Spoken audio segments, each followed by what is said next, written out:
The 1986 federal drug law that punished people caught with powder cocaine was a disaster on many levels.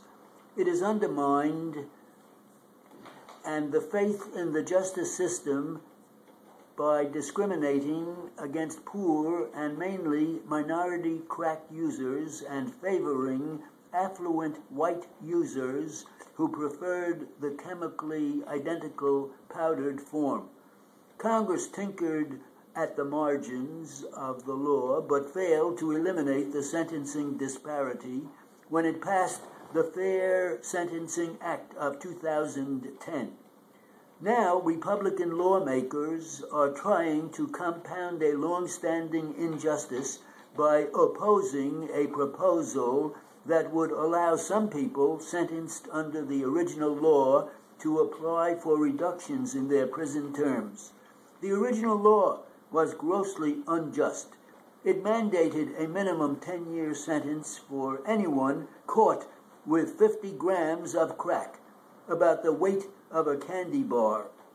To get a comparable sentence, a person arrested for powdered cocaine would have to be caught with 5,000 grams, enough to fill a briefcase. Instead of equalizing sentences when it revisited the issue in 2010, Congress lowered the penalties for some crack offenses and reduced the sentencing disparity between crack and powdered cocaine from 100 to 1 to 18 to 1.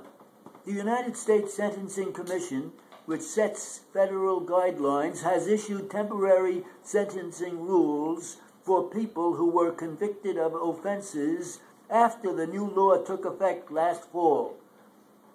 The Commission is also empowered to determine if people convicted of trafficking under the original law should be eligible to apply for limited sentence reduction. The Commission has allowed retroactive reductions in other cases. If it votes to do so at a meeting scheduled for Thursday, about 12,000 federal inmates could become eligible to apply for an average reduction of 27 months.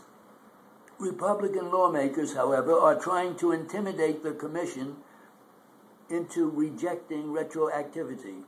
Senator Charles Grassley of Iowa, for example, has threatened to require the Commission to pay the administrative costs of reducing sentences out of its budget.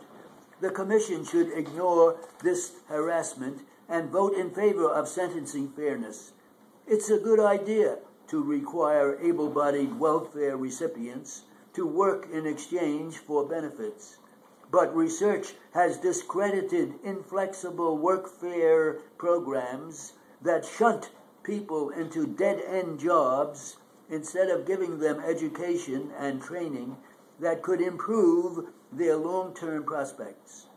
Several cities have adopted a more sensible approach under which people who are ready to work are pushed to find jobs right away, and those who lack the most basic skills are given education and training.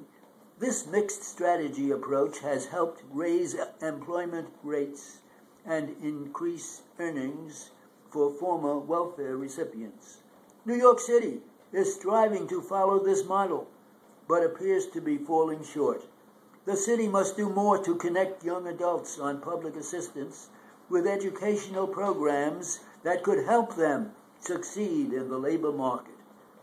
A new report by the Community Service Society, an advocacy group that focuses on poverty, surveyed scores of impoverished and distressed young people when they applied for welfare benefits between 2010 and 2011. Those who lacked diplomas, some as young as 18, almost universally said they wanted to attend GED programs, which are a particularly good investment for young people who have never been held jobs. But according to the study, nearly all were sent to a chaotic and ineffective back-to-work program that consists mainly of job search activities. Worse still, according to the study, some were told that they would have to quit a highly regarded GED and training program to receive public assistance. This is alarming, given that a fifth of nearly 900,000 New Yorkers between the ages of 17 and 24 are both unemployed and out of school. Christine Quinn, the Speaker of the City Council, has promised legislation to require the city to better screen young welfare applicants and direct them to appropriate services. That would be a good start.